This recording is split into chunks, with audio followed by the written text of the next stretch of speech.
काही नाती बांधली जातात धाग्यांनी, काही नाती बनतात रंगांनी, पण जी नाती तयार होतात धागे आणि रंगांनी, आम्ही आहोत तुमच्या सोबत ती नाती अविस्मरणीय बनवण्यासाठी. श्री वरसिद्धी शॉपिंग मॉल तुमचे स्वागत करीत आहे. तुमच्या आयुष्यातील सर्वात सोनेरी नात्याचा सण साजरा करा आमच्या सोबत. या आमच्या वेडिंग कलेक्शन मधून निवडा, जिथे प्रत्येक मजल्यावर काहीतरी वेगळं तुमची वाट पाहत आहे. महिलांसाठी wedding saris, ethnic wear, lehenga आणि ladies wear, churidar, kurtis, western wear. पुरुषांसाठी सूटिंग, शर्टिंग, एथनिक वेअर आणि फॉर्मल वेअर, कॅज्युअल वेअर. बालकांसाठी वेडिंग ड्रेसेस, एथनिक वेअर आणि कॅज्युअल वेअर.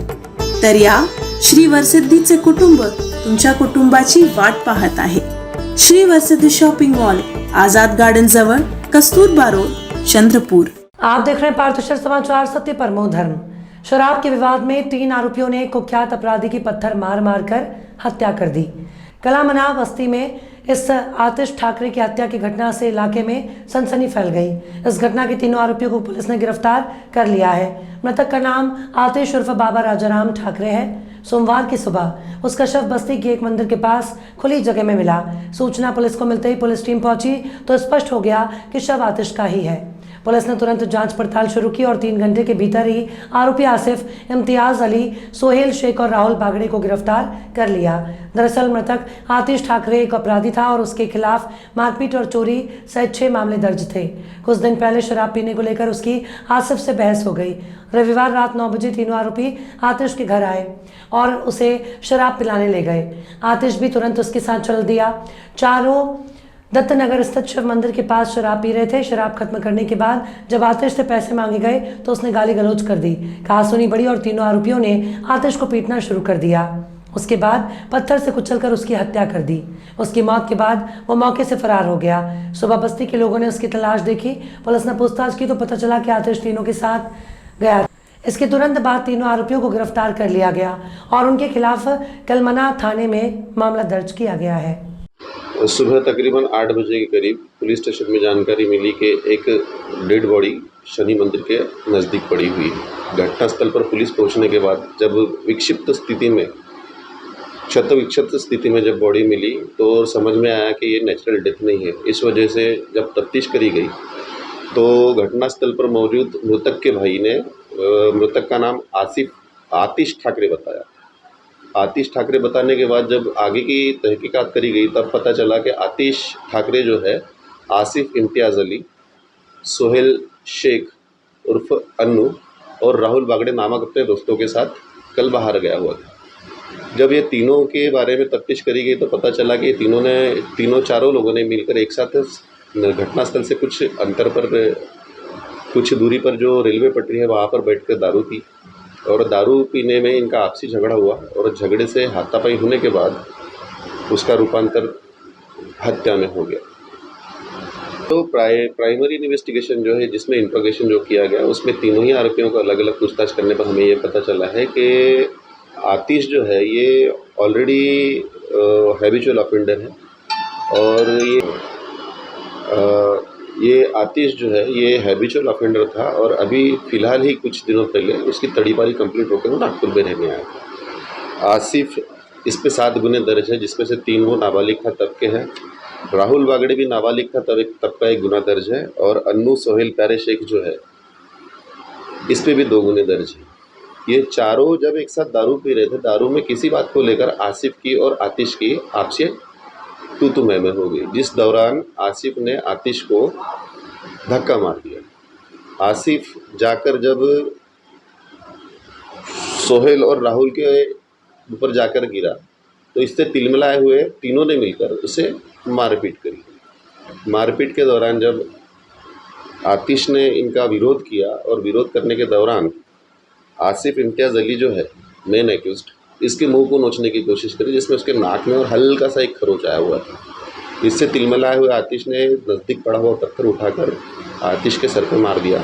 आतिश का दूसरा नाम, मतलब इसको बाबा उर्फाटा के नाम से भी जाना जाता है, तो बाबा उर्फाटा के सर पे पत्थर पटक दिया और बारी बारी तीनों में उसके सर पे पत्थर पटकने से सर कुचला गया और उसी में उसका डेथ हो गई।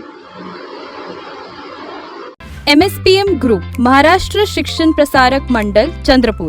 5 CBSE and state schools, 1 junior college, 1 polytechnic college, 1 Ayurvedic medical college and nursing home, 1 D Farm college, 4 ITI colleges, 1 Somaya Films, 1 24 frame film studio with more than 250 teachers and 300 support staff, facilitating 30,000 plus students to build their bright career since 28 years. Under the visionary leadership of icon of Maharashtra education and chairman of MSPM Group, Shri P.S. Ambedkar, hard work and perseverance with the genuine and logical approach always gets you to your dream position. This is my experience and I motivate my students for the same. with futuristic approach of young icon of Vidarbha and vice chairman of MSPM Group, Shri Piyush P. Ambedkar, Students should get latest technology and facilities to get ready for their challenging future. This is my vision.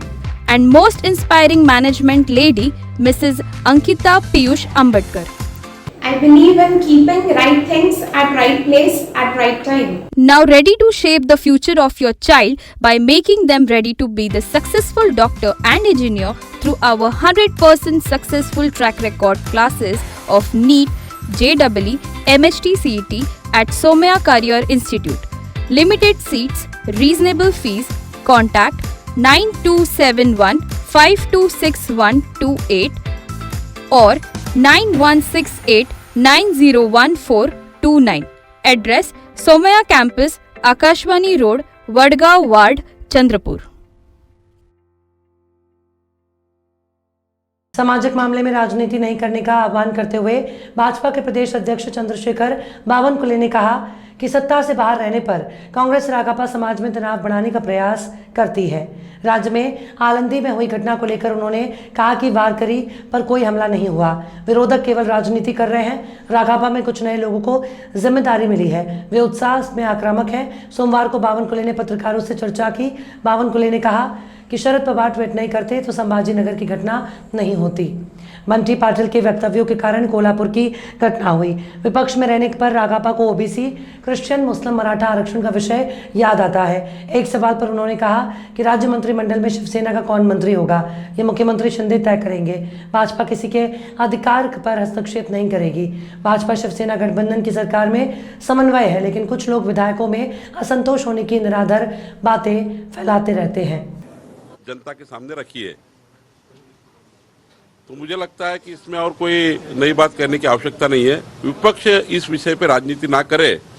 पिछले बार भी उद्धव जी के समय मुख्यमंत्री जब वो थे, भयंकर घटना इसी स्पॉट पे हुई थी और ये स्पॉट को लेकर ये कुछ निर्णय सब मिल के लिए गए थे। वो हिसाब से सरकार ने कार्रवाई की, कोई लाठीचार्ज नहीं हुआ। का अब दिखता है आपको सीसीटीवी फुटेज में कि कहीं पुलिस के ऊपर उल्टा वहाँ पर कुछ हुआ है। लेकिन चलो, वारकरी संप्रदाय, वारकरी जनता जो है वो महत्वपूर्ण है।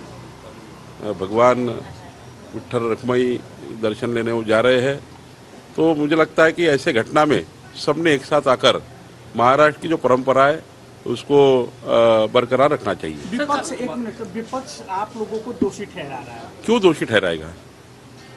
राजनीति कर रहे करके दोषी ठहरा रहे। राजनीति से बाहर निकल जाए तो दोषी नहीं ठहराएंगे। उनको राजनीति करनी है, अब राजनीति करने तो करे। वो विषय को लेकर राजनीति का सवाल ही नहीं है, क्योंकि ऑलरेडी माननीय देवेंद्र जी ने कल स्पष्ट रूप से कहा है क्या घटना हुई है, क्यों घटना हुई है, घटना के लिए कौन जवाबदार है, और सरकार अपने हिसाब से कार्रवाई कर रही है।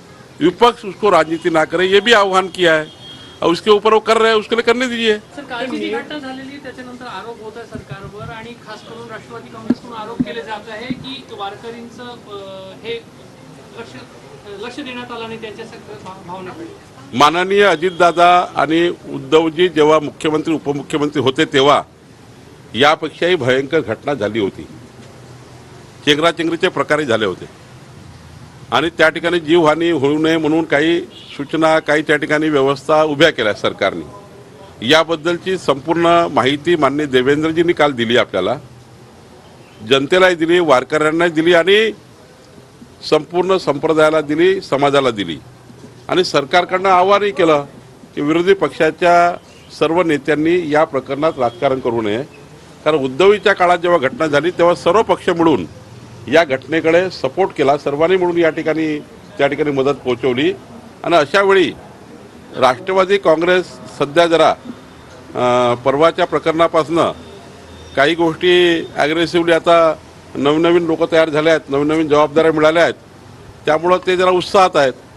तर मला वाटतं की सरकारने जर आव्हान केलं विरोधी पक्षाला तर काही आव्हाने हे त्या ठिकाणी स्वीकारले पाहिजे. अनेक गोष्टी अशा असतात ज्या ठिकाणी राजकारण करायचं नसतं. हा विषय राजकारणाचा नाही आहे. शिवसेना उद्धव बाळासाहेब ठाकरे प्रणित युवासेना प्रमुख व महाराष्ट्राचे भावी मुख्यमंत्री आदित्यसाहेब ठाकरे यांना चंद्रपूर युवासेना जिल्हा प्रमुख मनीष जेठाणी यांच्याकडून वाढदिवसाच्या हार्दिक शुभेच्छा.